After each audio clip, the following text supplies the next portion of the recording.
Hello and welcome to Searching for Service. I'm your host, Chad Larson. Joining us later will be Kelly and Joe Kirk. And I want to thank you for joining us. Today we have a great guest, Ward Budweg, fellow Rotarian, upcoming district president for the Rotary District down in Iowa.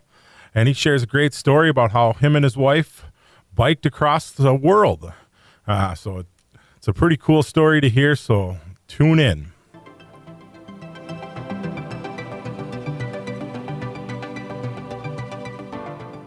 For decades, eradicating polio worldwide has been Rotary's cornerstone cause. We are incredibly close to ridding the globe of this virus, but we need everyone's help to get us to the goal. World Polio Day is October 24th. Please consider making a new donation to Polio Plus or increasing your already generous giving. Go to endpolio.org to be a part of this historical eradication of polio. You will help get vaccinations to the most remote parts of our world and help fulfill a promise we made to end polio now. 2 drops and it stops. Rotary is a place for all community-minded people who want to serve their areas with the support of an international organization. Join Rotary to find service. Join Rotary to find inclusion. Join Rotary to find leadership. Join Rotary to find fun. Join Rotary to find friendship.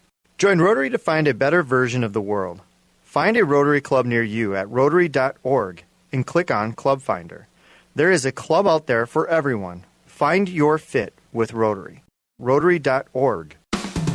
Up your game and show off your Rotary Club spirit. Did you know there's a one-stop shop for all things Rotary apparel? Russell Hampton Company is the world's largest provider of licensed Rotary branded merchandise. From apparel like hats, jackets, and shirts to banners, tents, and awards, they have it all. And most things are customizable. And they can handle orders of all sizes. Russell Hampton Company also has deep connections to Rotary. In 1920, the company founder was part of Rotary Club Number 1 in downtown Chicago.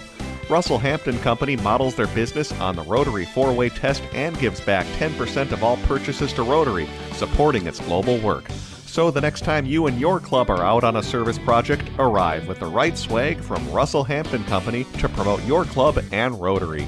Even non-Rotarians will want some of your cool hats, shirts, and jackets. Learn more at bestclubsupplies.com. That's bestclubsupplies.com. Hello and welcome back to Searching for Service, brought to you by Rotary District 5950. I'm your host, Kelly Kirk. I'm Joe Kirk. And I'm Chad Larson. Before we dive into our guest today, Joe's going to remind us of our show's purpose. Am I now? Our show, this is easy. Our show's purpose is really simple. It's all about creating a space for people that want to serve by telling great stories of people who have served, organizations that you can serve with. You know, we kind of have the philosophy on this show that it doesn't matter where you serve as long as you're serving. However, we do think that Rotary is pretty snazzy and does accommodate most of those things that we are all looking for. Wonderful. And Chad? I want to thank our sponsor, Russell Hampton Companies. They are the #1 printer of Rotary licensed gear in the world. They can help you print anything. If you're watching online, you can see some of the swag. They can help from name badges to shirts, you name it. And they can also help you with printing if you're not looking for Rotary gear.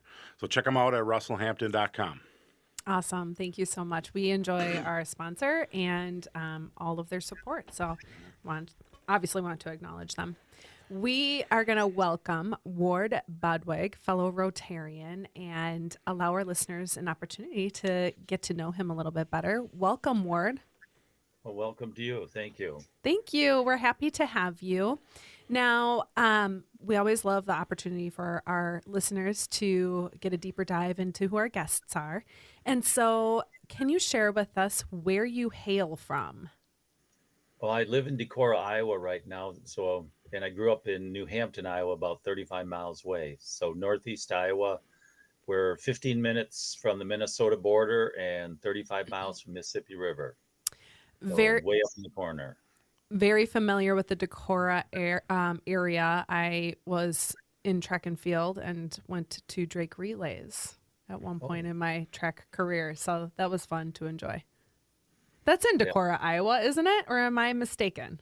That's in Des Moines. Oh, whoops. Close. Yeah. Only about 2 hours away, whatever. But I did go to Decorah, Iowa, so I'm mistaken. Sorry, Des Moines and Decorah for mixing the two up. You went for it. I'll give you points on that. I did. It's all good. My geography is just a little backwards. We're actually closer to Minneapolis than we are to Des Moines. It's Wow. 200 miles to Des Moines, and to the airport in Minneapolis, we're 140. Interesting fact. And you needed that airport for what we'll get into, I bet. Yes, Yeah. for sure. Yeah. Well, so we always ask you, you're a Rotarian down Yes, there? I've been a Rotarian since 1984. Currently presiding as the president, my second term as president for the club. Very active in the club activities and also the district level.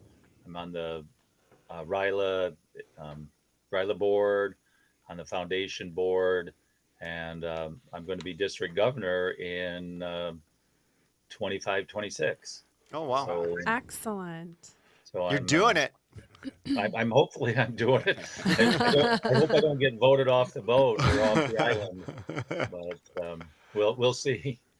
Well, congratulations on that upcoming role for yourself. That's pretty exciting. Yeah, thank you. What did you do? What do you do for work, or did you do in your career and Well, over the years? Presently I serve as a handyman, a glorified handyman. So if your gutters need to be cleaned today, when we're done here, I've got to go clean a couple gutters. I'm putting the deck together this morning, and I have some trim to paint later this afternoon. So my days are full as a handyman. But Yeah. Well, that's an prior easy to one. that- That's an easy one to stay busy. Yeah. Oh, yeah. I tell people I quit going to church because too many of the ladies in church kept grabbing me after church to have them come and kick the window or a cabinet door or something like that. And in the Rotary Club, over 80% of the members I've helped out with some little project around their house. So people ask me, I don't need to advertise. I just go up and do the work, and then my name gets out there. Yeah. Obviously doing a wonderful job, because if you're staying that busy. Well, and if you're not, just go to church. It sounds like. Yeah. Well, there you go. I you- still go to church, but You now can complete the cycle there, right? It's like, Yes, okay, yeah. if things aren't as busy, then I'll peek back into church. I'm kidding. Well, Ward, we're bringing you on because we want to hear about and talk about you rode a bike around the world. yes. That's Yeah, fascinating. so we got to dive into it. Let's unpack that a little Yeah. bit. So my first question is, what motivated you, or how did how did it even start to think about that idea? Well, I'll try to explain it. My wife Jackie, before we married, she made me sign a prenuptial agreement. The first element was I had to become a Green Bay Packer fan, and I still like struggle her. with that. I still struggle with that one because I'm a Chicago Bears fan. Ooh. And the second element was I would agree to ride my bicycle around the world with her. So it was her idea to ride our bikes around the world, and so that's it took 3 years. We took 3 years of our life. We sold everything. All we had left was basically a pickup load of family heirlooms. So just sold everything and took off on our bicycles to go and explore the world, and just a wonderful adventure out there, going 10 miles an hour. And we, and I should grab that real quick. Do people see this? Do people see us? No. Yeah. Yeah. Yeah, Okay. it's okay, Ward. That's quite the prenup. Yeah. I know. What would you have said, Joe? Kelly said you. As long as there were a few zeros on there, I'd be fine. But with our process, Jackie journaled the whole adventure, and we came up with the book here, The World at 10 Wow. Miles an Hour. So we're, but as you asked, what prompted it?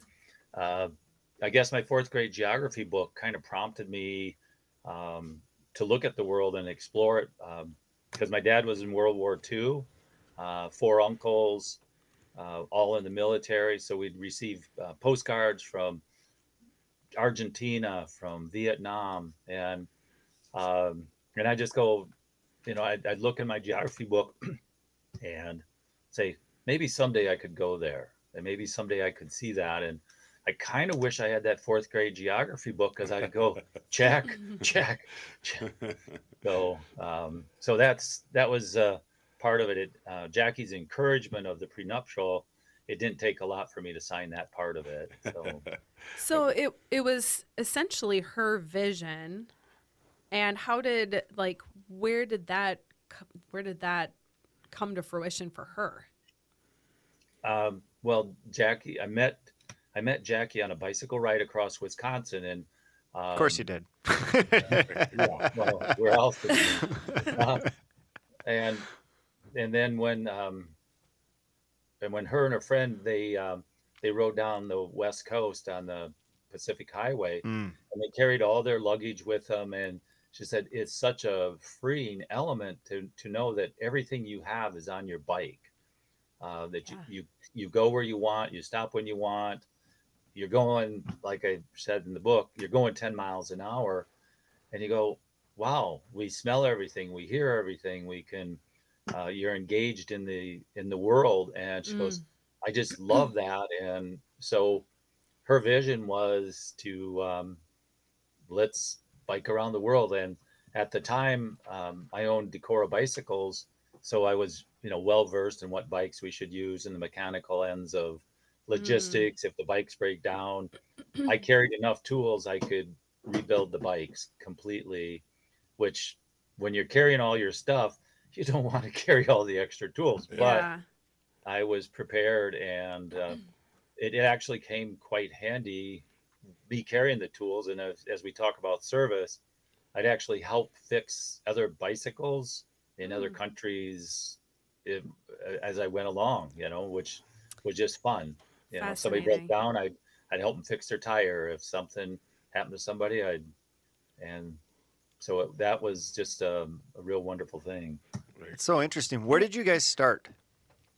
Well, we started in Europe, and we did 23 countries in Europe. We started in Germany because I have an aunt and uncle that lived in the Aschaffenburg area of Germany, and then went north through Denmark into Norway, Sweden, over to Estonia, and down through the Baltic countries, and back into the Czech Republic and Slovakia, over to France. And so like 23 countries in Europe. That was June of 2007 till December of 2007. And we came home during that time for Christmas. Our oldest son, who's in the Marine Corps, was home on leave and was getting married. So we came home for his wedding. And then from there, we went to Central America and did some service work in Panama, and then also in Costa Rica. And then from there, we flew all the way to southern Argentina, to Ushuaia, Argentina, and then took 8 months in South America. Wow. Just going every way we could, and just visiting and learning. And then from South America, from Bogota, Colombia, we went to Auckland, New Zealand. And then from New Zealand, Australia. And between those two, it was 45 days 45 days in Australia and 60 days in New Zealand. And then up into Thailand, in Cambodia, Laos, Vietnam, China, Mongolia, and South Korea. And then June of 2009, we flew to Anchorage, Alaska, And we didn't get to the Arctic Circle in Norway or Sweden. So I said, Jackie, I want to go to ride my bike to the Arctic Circle. So from Anchorage, we rode up to the Arctic Circle, and then we rode the Alaskan Highway all the way down to Vancouver. And then we, in 2009, we touched the four corners of the continental U.S. There you go. That was our 1,106-day adventure. Wow. That is so, it's so fascinating. And I mean, there's a lot of planning that has to go into mapping that out. So can you talk to He's probably what like, that, nah, not really. We just rode. well, I mean, How long did you agree? but you've got to have some sort of planning and prepping that is implemented, right? Or am I thinking too much about it? Well, for those that need to know where they're going to wake up every night, yes. Yeah. We knew where we woke up in the morning, but we didn't know where the day was going to end. Okay. And so that therein, that's the little nuance to it is we all know where we're going to go to sleep, or well, we know where we wake up, but we don't always know where we're going to sleep that night. And you drive in your car, you go, I know I can make Fargo. I know I can get to Minneapolis. But on the bicycle, what if you break down? What if there's a headwind? What if you get invited to stay someplace that's really cool and interesting? When your goal is to see the world and learn the world, that's what you do. You don't walk away from those opportunities to learn from the culture. And it's not necessarily a tourist culture. And that's, and we had 3 rules. The first one, it had to be safe, not cold, and not wet. And everyone was, what does safety mean? I said, well, I don't want people shooting at me or robbing me. And I don't want wild animals to kill me. And then not cold, our rule was, if it gets below 40 degrees, we need to go to a warmer climate. We didn't follow that rule very well. And then we the didn't want to Arctic Circle is like the clearest indication of that. Yeah. And then our third rule of not wet, we didn't want to ride in the monsoons. So if you look at the map, we're above the equator, below the equator. We sometimes it looked as though we were going to just take kind of heading in one direction, then we take a hard right, and because we can see that there's turmoil or unrest in a capital city or a country. And just one example, we were supposed to leave Australia from Melbourne and fly into Bangkok.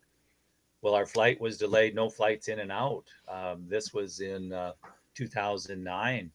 Well, the red shirts of Thailand had taken over the airport, and the yellow shirts were complaining about the red shirts.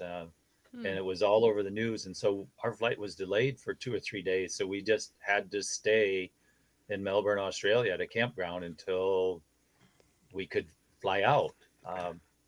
So as you said, the planning was, again, by those 3 rules, we had to plan our visas. And so when you go on a 3-year trip, you can't plan a visa that far out. Yeah. When we were going to go to China, we got our visas for China in Australia. Okay. So you have to go to the embassy there, and it will take 2 weeks. So you have to wait in Australia for 2 weeks. Okay. Leave your passport and $700 to get the visa. And then for 2 weeks, we just explored, did a big loop out of Sydney to come back. So that's a little bit of the logistics which we didn't know as we were going to fly into Brazil from Central America. When we left on the trip, no visas were required for Brazil. But as January 1st of 2008, Americans needed a visa. So we're going to get on the plane. They go, you have no visa to get into Brazil. So we have to go to we looked a few days earlier. And so we had to run to the Brazilian consulate in Panama City and get a visa. It was, it was just interesting. And as we were leaving China to go into Mongolia, and we took a train through the Gobi Desert. And as we're getting there, everybody goes, "You got your visa? You have your visa?" And we looked online. Well, because America gave Mongolia $28 million, Americans don't need a visa to go to Mongolia. Everyone else did, and we were nervous. And we go like, "Oh, okay." Oh my So gosh. so when we say planning, yes, we planned what we were going to take. We planned how many days we'd ride before arrest. We planned how we would get our money. Mm-hmm. We planned our both sons were in the Marine Corps. We also planned if they had any pre-deployment leaves that we would come home Yeah. to see them before their pre-deployment. So those were the only plans we had. The one thing we didn't plan very well was, and I'll just tell people, make sure your credit card doesn't expire while you're gone, Oh no. because we had no address to send it to. you Yeah. know they go, well, and you needed a phone number, and you just make sure your credit card doesn't expire when you're gone. Yeah. So in that circumstance, what came of that, Ward? uh, well, we were able to use our ATM, but um, we'd have people wire us money. Okay. uh, So you were sending emails to people? I'm yeah in. we were one of those. We were the ones that were doing that. um, but what we also found, and this happened in Laos, where we had money in the bank, but the ATMs went down in Laos because of a telephone line. And so, and there we the plan was we'd only take enough money to get from one major city to the other. In Laos, there's only a few cities that have ATMs, and so we had enough money to get to Luan, Luan Prabang, and so we're there, and the ATM goes down, and we go, uh-oh. So we downgrade from an $8 a night hotel room to a $4 a night hotel room. And then we started, because we didn't have any money, and we started to eat for less than $1 a day, which we were hungry. But I can imagine how people who from Laos don't have money and they're eating for less than $1 a day as well. Yeah. We were prepared at that point to leave our passports as collateral for food and lodging. Oh my But- gosh. So Talk a- that's the plans. Ward, talk a little bit about, because I got to imagine you encountered a lot of really great people, a lot of great circumstances. Maybe talk about kind of how you guys approached each day, because it sounds like you were looking for experiences and you were looking for Yeah. to experience the culture, or just experience life on a day-to-day basis. So kind of walk us through that, because I'm assuming that some days you had more interaction with people than other days. And, did you end up staying for like a week in places because you really enjoyed the people? Like, just kind of walk us through how you guys, first of all, made the decision to do that, and then what you were like actually seeking. Okay. There's a lot to We unpack were- in that question. What's that? So it was a lot to unpack in one question. Oh, yes. With our goal to learn the culture, we made a kind of a secondary rule, and you add more rules as you go along.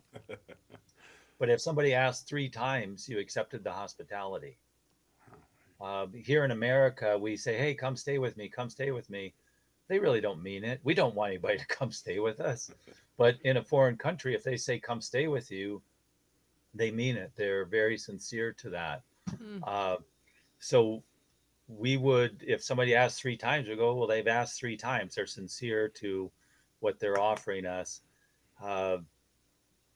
We would, I grew up as a farmer, so my interest was agriculture, and Jackie's a dietitian.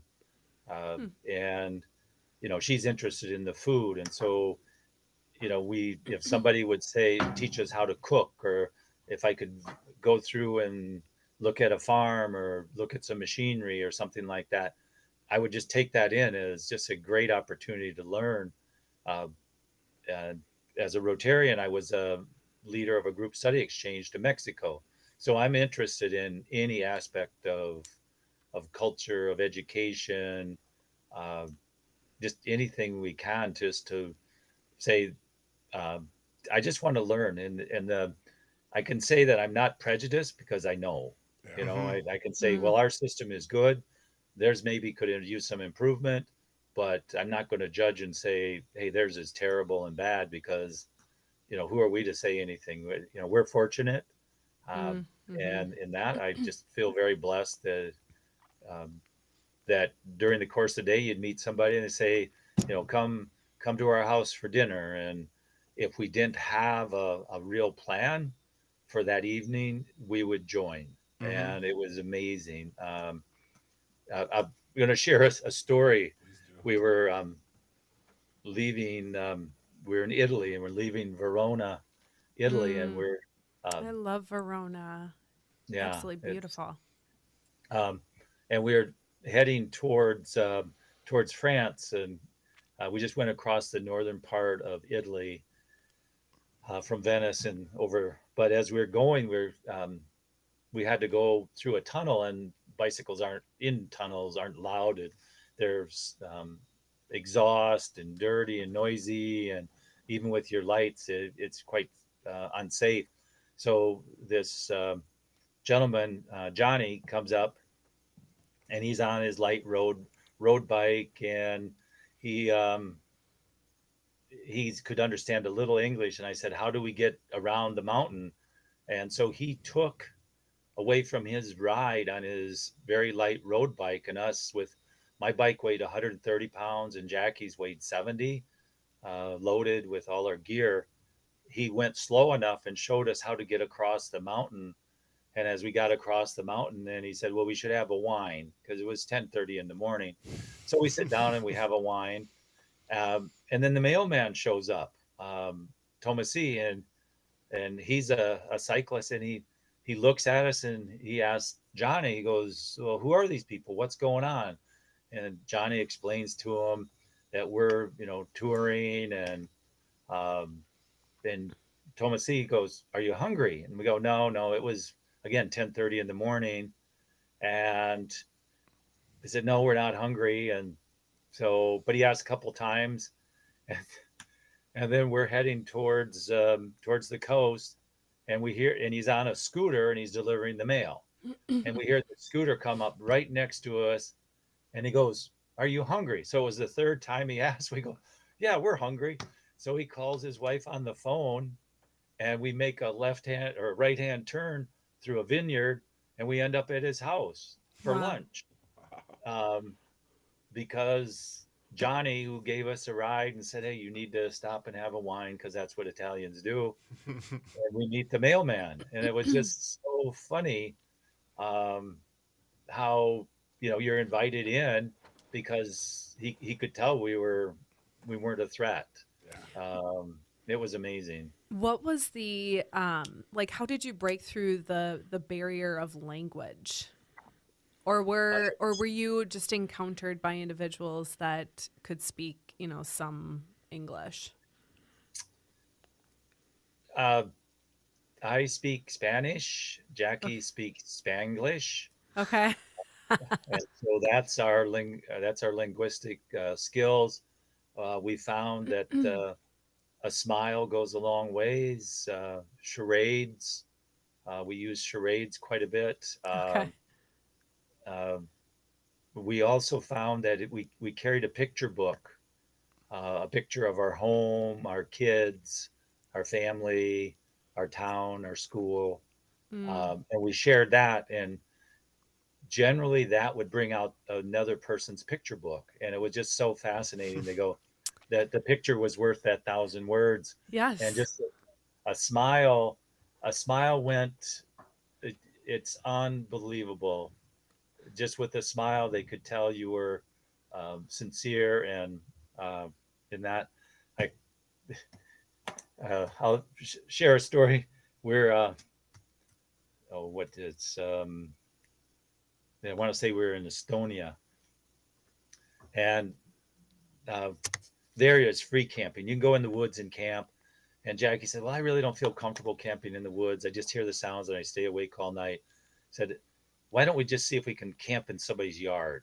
And so we heard this couple, they were behind their fenced area, and we heard them. And so Jackie, we go in, and she does some charades, and she points to her ring and points to my ring that we're a couple married. And then she puts her hands like on her head to say I'm sleeping, and she goes tent to the yard and shows a spot in the yard where we could set our tent up, and the lady goes, yeah, and so as we're getting set up, she comes over and she says in Estonian, whatever, would you like a shower? Douche. And their showers are separate from the house, and sauna. And so, yeah, we said that'd be nice, and sauna, and and it's all wood fired. And I put myself through college cutting firewood. So I see all this wood that needs to be split and stacked. And Jackie does the signs of me chopping wood and stacking it and putting a smile on my face. And the lady's going, yeah. She's just, agreeing with us just by these charades. So she goes in the house and runs out and hands Jackie the phone. And so on the other side the other end of the phone is a lady that's speaks English, and says, well, she's glad you're staying in the yard, but what's the problem? And Jackie said, no problem. We're just very thankful, and Ward wants to chop wood. And then I added her in. I said, well, I could mow the lawn as well. And so the lady talks back to her, and this all in a different language, and talks back to her, and then gives the phone back to Jackie, and the lady says, well, how long do you plan on staying there? Oh my gosh. Yeah. So she's like, well, maybe you could stay a couple extra days. I wouldn't mind the extra help, extra set of hands. But we had a travel card. It had our name and our website, and Jackie handed that to her. And so during the night, she had looked on the internet to just verify who we were, and she could see we were from America. And so she comes out in the morning yelling, coffee, coffee. So invited in for coffee, and she has a Michigan shirt on. So, so language wasn't that much of a problem. Well, I mean, in Germany, we came upon this couple that were, I think, a man and his mistress, and they had a little fight, and the mistress, they had left and they came back. The mistress came back, and she was crying, and she was asking different things, and I go, yeah, and then we're about ready to go to bed, and she crawls in the tent with us. Oh. Supposedly, I gave her permission to join us that evening to sleep with us. Oh. Jackie just says, well, don't say, you have to be careful what you're saying, because I didn't understand the German. So, yeah. We got caught sometimes. Word.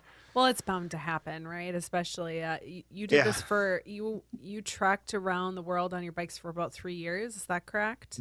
Yeah. 106 days. Yeah, it's bound to happen. It's not going to all be rainbows and butterflies. Was there a country or culture that surprised you the most in terms of like good, bad, or indifferent? Doesn't matter. Just like wow, that was not what I anticipated that was going to be like. Cambodia. Oh, okay. Cambodia. We said to each other, did you see that? Did you see that? When you have 5 people on a small scooter, when you have a small Toyota van as the public transport, and you see as many people on top of the van as in the van. Wow. That was just mind blowing. Like, wow, there's more people on the top. And, but yeah, Cambodia was probably ranked at the top for the most surprising cultural things. In Cambodia, the electricity was all battery. They had battery charging stations, and there would be one light bulb in a house, and they'd just be off of battery. That was just amazing. And we went to the capital city of Phnom Penh, and there was electricity, but 10 miles out of town, it was so. It was just amazing how many people could get on a scooter, and how many people would be on top of the Toyota van, and that. The one day we saw the lady holding the baby, and she's on the scooter. The man is driving, but she has a stick holding the IV bag for the baby. What? I mean, when's the last time you saw somebody hold IV bag holding their baby, and Oh my the gosh. IVs? Yeah. Very Wow. amazing. Yeah. They're doing whatever it takes. Yeah. Yes. Did you stop And they're it? happy. Go ahead. They're happy. Yes. They're happy. They're happy people. Did you run into many Rotary clubs when you were traveling, or other Rotarians? Yes. Well, that was one of the goals of mine, was to visit Rotary clubs wherever I could. In Panama, because of my Spanish, I was able to go to Panama City Rotary Club, and I actually presented there. Wow. And they understood me, which was amazing. Throughout Argentina and Chile, I would just, wherever I could, go to a Rotary meeting, and it was hard to predict when you might be able to attend, because you'd see that the meeting would be on a Thursday, and you're 150 miles away. Will you be there by Thursday? We try to use the internet to plan ahead that way. So yes, I want to say I've been to Rotary meetings over 30 countries. Wow. So Okay. feel very fortunate to that. We did do. Where's yeah. It would. Well, one of the stories I have that really puts kind of the wow in Rotary, as we were in '92, Wilson and a group study exchange team from Brazil had come to Decorah for a week, and stayed in my home and with my family. And so since '92, just visiting, sending cards back and forth and correspondence. And so on our flight from Central America to South America, in the airplane, the center part of the airplane magazine, there's a map, telling the routes that the airline flies. And so I pull that map out, rip it out, and I write one name on the map, and it was in the center part of Brazil. And I said, Jackie, I don't care what we do in South America, but we're going to go visit Wilson in central Brazil, in the Pantanal. And so as we went to Ushuaia and start working our way north, and we get towards Brazil, start sending some emails to Wilson saying, well, we're going to be there close to July 4th and that. And so just like anytime you have visitors come, you send more emails more frequently. And so we're about a day's ride outside of Tanguera de Sierra. And so we're going to check the internet one last time. We're maybe 20 miles away from the city. Just make sure that Wilson's home, our address is correct, phone number is good. And we're going to check the internet. And as we're approaching the internet, this car just cuts right in front of Jackie and just almost takes her out. And Jackie's going, these Brazilian drivers are insane. They're crazy. Says, it almost hit me. And then we look up, and in the back of the window, it said, welcome, Warden Jackie. Wilson had come out on the route to find us. Oh my gosh. He knew where we were coming from. And so he had come out on the route to find us. And, he calculated, and he brought an interpreter because his English is marginal. But, to engage us. And it was so wonderful. You're like, we're almost there. We're only 20 miles away. And he goes, well, how long will it take you? Well, 20 miles on the bike, 2 hours. And but Brazil's hot. And he didn't tell us there was this mountain that we had to climb for a half hour in 95-degree heat. And it was with our bikes, again, weighing 130 and 170 pounds. That's just a lot of weight. So we're, sweat's coming off our elbows. And we get to the top, we see a little rest stand. So we have a Coca-Cola. And so we're heading down the road towards this city. Well, here's a camera crew he sent out, the TV station, to video us of us riding our bikes into his town. And I'm like, oh my gosh. Well, I don't speak Portuguese, and that's all they could speak. But, they took pictures and we smiled and that. And this is the part that is totally amazing is we're about an hour late and it's 95 degrees.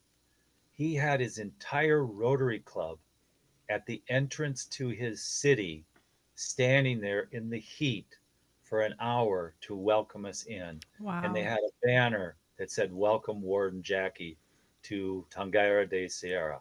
And I thought, would we do that? Would we, as service, would we do that?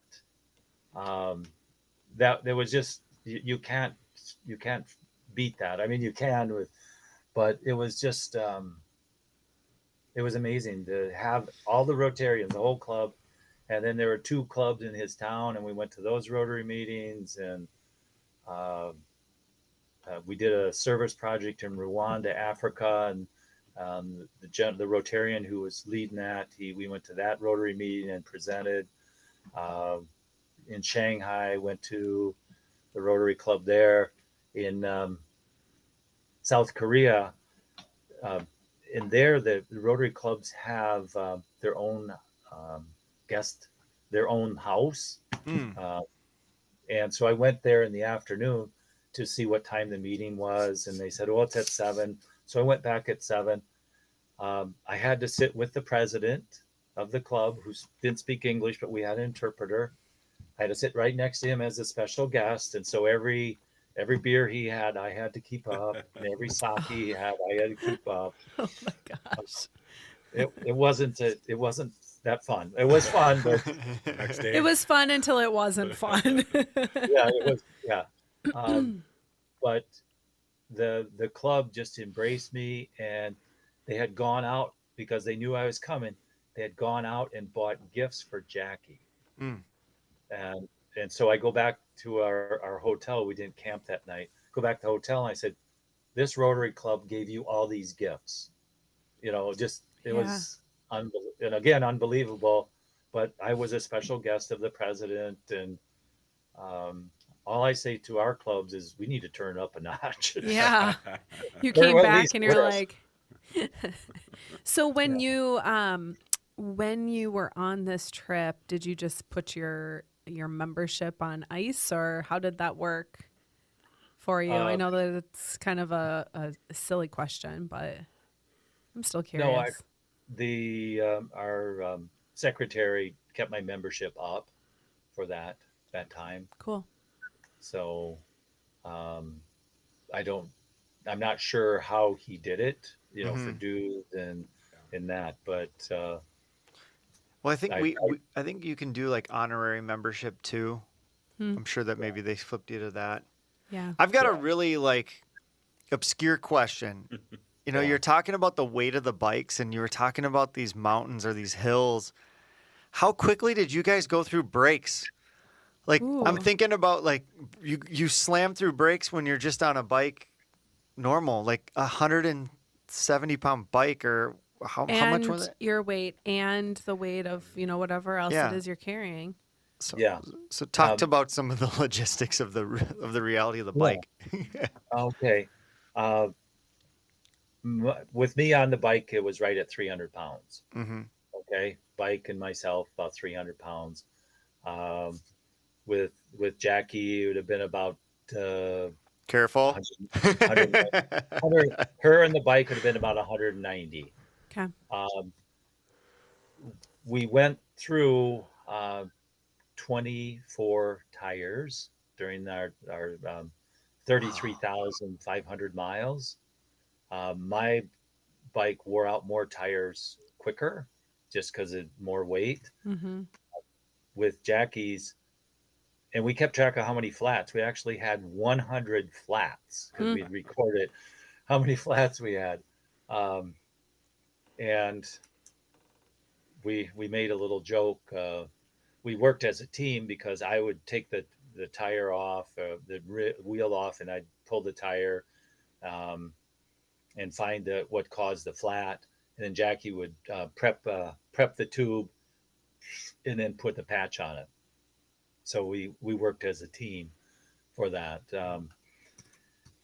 But we'd never put more than 4 patches on, because we'd have, with logistics, the patch would start to leak, if you have too many. And we date what day this one got patched. Okay. With her wheel, it got 10,000 miles on her front tire before she had a flat tire with the front. Wow. So and brakes, we did carry extra brake pads with us. And so, it didn't seem like we went through so many brake pads, but we are crossing from Chile to Argentina, and it was about a 4-hour climb over the Andes, and we get to the top, and this was pretty neat. There was a rotary sign at the top of this mountain saying the elevation, the GPS coordinates. Wow. But it had been raining, so it was the road was wet, and but we're warm because we're climbing this mountain, and we come down the other side, and it's raining now, but it's it's 45 degrees, so we're getting very cold, and I put on the brakes, and I hadn't noticed, but very quickly, because of the rain and the sand and that, my brakes went metal to metal. So I'm going down the other side of the mountain for a half hour, just praying that I can navigate the corners. Oh my! No brake pads. No, thank you.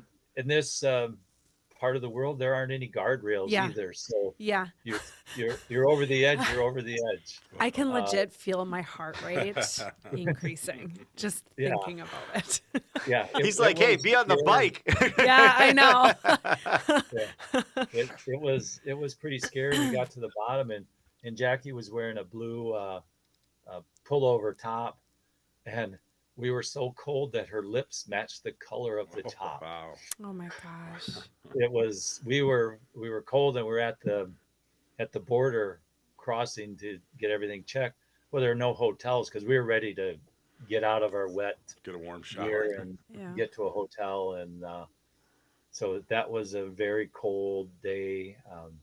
But one of the things with the cracked rims and this, hope people can understand my philosophy here, but because my rear rim cracked more frequently because of just the weight and just the pounding of the roads, and the roads were bad.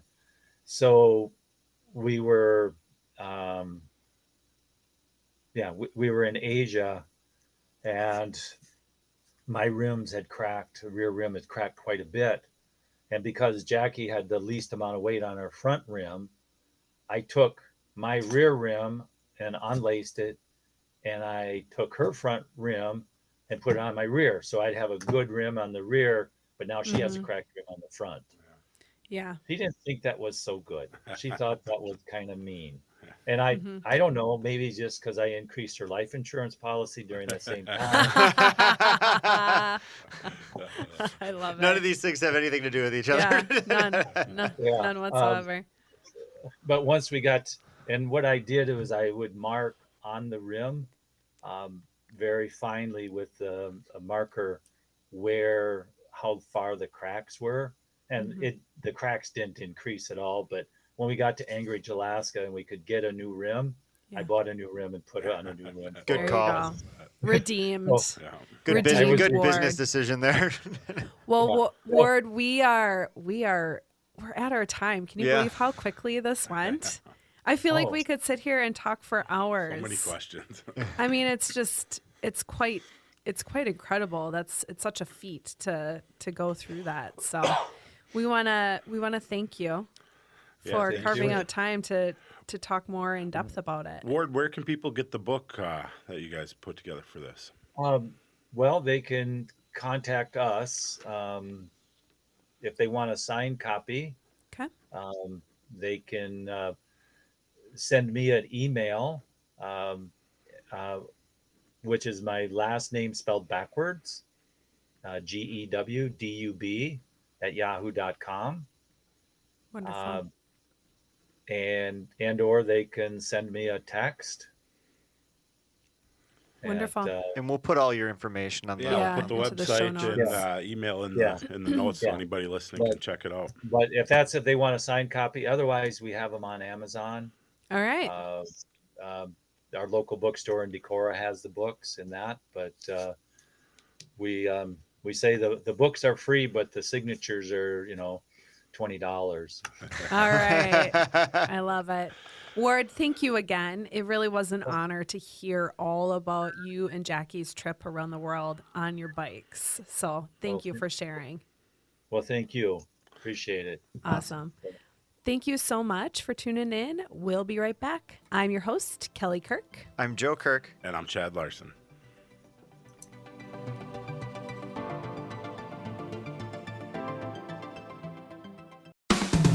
Show off your Rotary Club spirit with Russell Hampton Company. They're the world's largest provider of licensed Rotary items. They make everything like hats, jackets, shirts, banners, and more. Russell Hampton Company is a fourth-generation family-owned and operated business founded in 1920 by a member of the first-ever Rotary Club in Chicago, Club Number 1. When you call Russell Hampton Company, you get more than just a company, you get a fellow Rotarian-owned business who's there to help. No matter if you're ordering for your entire club or just yourself, no order is too big or too small. Not sure what your club needs? Their team members can help and customize just about anything. They live by the Rotary 4-way test.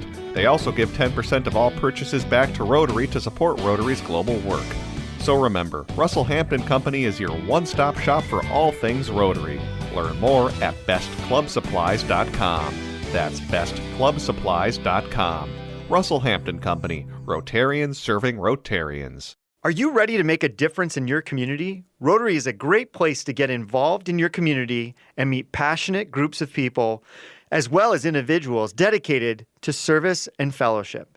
At Rotary, we believe in the power of teamwork to bring positive change. As a member, you will have the opportunity to participate in exciting projects that address local and global challenges. From supporting educational initiatives to environmental conservation, we tackle it all. Joining a Rotary Club means becoming part of a diverse family of individuals who share a passion for giving back and having fun while making positive impact. With projects and events that enrich your community, there's something for everyone, from local initiatives to international collaborations. It doesn't matter what culture or country you come from. What matters is that you want to belong to a group that strengthens communities and creates lasting change. There's a place for everyone at Rotary, regardless of age or background. Learn more by searching for a Rotary Club in your community and visiting. Together, let's make a difference. Rotary, people of action. Welcome back to Searching for Service.